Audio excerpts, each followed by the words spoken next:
अक्षतां समर्पयामि। श्री महागणाधिपतये नमः। श्रीगन्धं समर्पयामि। श्री महागणाधिपतये नमः।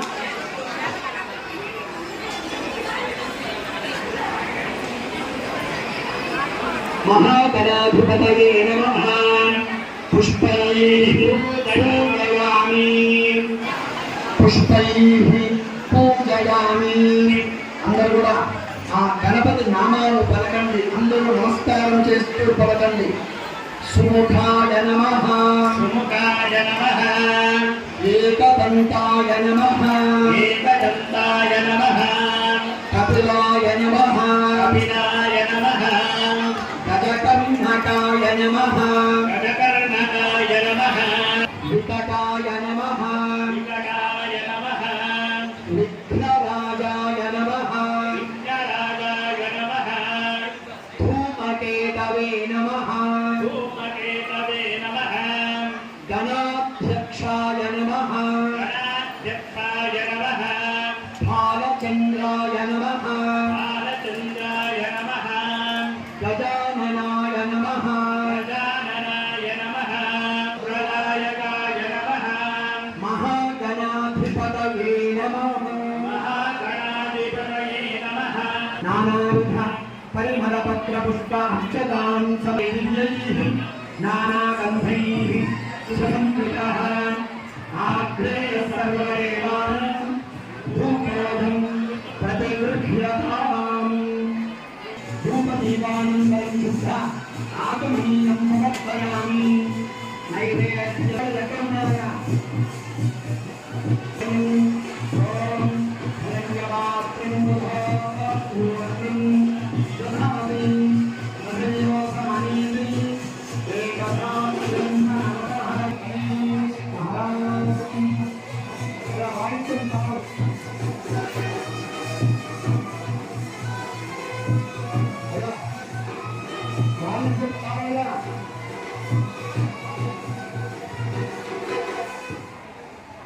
తెరిచిపెట్టినారు.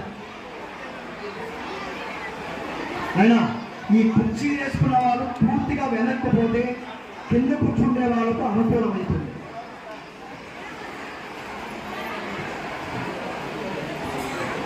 ఓం అజేనమానో వరుణే హవోజ్జుషగుం సమాన ఆజుః ప్రమోదేః. ఓం భూర్భువస్సువః వరుణాయ నమః. వరుణమావాహయామి. ఓం భూర్భువస్సువః బ్రహ్మణే నమః. బ్రహ్మాణమానారాయణాభ్యాం నమః. ఉమామహేశ్వరాభ్యాం నమః. వాణీ హిరణ్యగర్భాభ్యాం నమః. శ్రీపురందరాభ్యాం నమః. అరుంధరీ వశిష్టాభ్యాం నమః. మహర్షిలారా, ఈరోజు శ్రీరామ నవమి పర్వదిన సందర్భంగా గల మహాక్షేత్రంలో మరి విశేషమైనటువంటి క్షేత్రము మన కడప జిల్లాలోని ప్రసిద్ధమైనటువంటి క్షేత్రము చల్లగిరి కదా.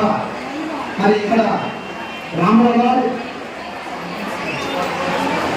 ముద్రాధారుడై అనగా ఇంత ఆత్మ సంబంధమైనటువంటి ముద్రతో రాముల వారు మన చల్లగిరి క్షేత్రంలో వెలసి ఉన్నారు. అటువంటి చల్లగిరి క్షేత్రంలో శ్రీరామ నవమి పర్వదిన సందర్భంగా సీతారామ కళ్యాణం ఎంతో వైభవపేతంగా ప్రారంభమై జరుగుతూ ఉన్నది. మరి ఈ సీతారామ కళ్యాణ మహోత్సవ కార్యక్రమానికి వచ్చినటువంటి వాళ్ళందరూ కూడా మరి పరమ పవిత్రమైనటువంటి ఈ క్షేత్రంలో ఉన్నటువంటి ఆ రాముల వారి యొక్క దర్శన భాగ్యాలను కలిగించుకొని తర్వాత ఈ సీతారామ కళ్యాణ మహోత్సవ కార్యక్రమాన్ని దర్శించి తరించవలసిందిగా కోరుతున్నాము. మరి కడప జిల్లా పూర్వానుల మండలం చల్లగిరి గ్రామంలో ఈరోజు శ్రీరామ నవమి పర్వదిన సందర్భంగా సీతారామ కళ్యాణం ఎంతో వైభవపేతంగా జరుగుతున్నది. మరి ఈ క్షేత్రానికి ఒక విశేషమైనటువంటి స్థానం ఉన్నది. మరి ఈ క్షేత్రంలో రాముల వారు పద్మాసనాసీనుడై ఆత్మముద్రతో రాముల వారు ఉంటారు ఇక్కడ. అది ఈ క్షేత్రానికి ఉన్నటువంటి ప్రత్యేకత. మరి భక్తుల కొంగు బంగారమై ఆ రాముల వారు సింహాసనాసీనుడై పద్మాసనాసీనుడై ఆత్మముద్రతో అందరికీ ఆత్మ జ్ఞానాన్ని కలిగిస్తున్నాడు. అటువంటి చల్లగిరి మహాక్షేత్రము, శ్రీరామనవమి పర్వదినము, సీతారామ కళ్యాణము వైభవపేతంగా జరుగుతున్నది. మరి ఆ రాముల వారి దయ వల్ల దేశమంతా సుభిక్షంగా ఉంటూ మన సనాతన ధర్మం, మన దేశం అన్ని దేశాలకు గురుస్థానాన్ని వహించాలని, మన సనాతన ధర్మం ప్రపంచానికంగా మూలాధారం కావాలని, ఈ సనాతన ధర్మమే మానవ జీవితానికి పరమావధి అని మరి రాముల వారి ద్వారా ఈ ప్రపంచానికంతా శ్రేయస్సు కలగాలని కోరుకుంటూ సీతారామ కళ్యాణం ప్రారంభమైంది. ముందుగా గణపతి పూజతో ఈ కళ్యాణాన్ని ప్రారంభం చేశాము. స్వస్తి వాచనంతో ఈ ప్రాంగణమంతా కూడా శుద్ధి చేశాము. ఇప్పుడు స్వామివారిని, అమ్మవారిని పెళ్లి కొడుకుగా, పెళ్లి కూతురుగా స్వామివారిని, అమ్మవారిని ఆహ్వానించే కార్యక్రమాన్ని చేస్తూ ఉన్నాం.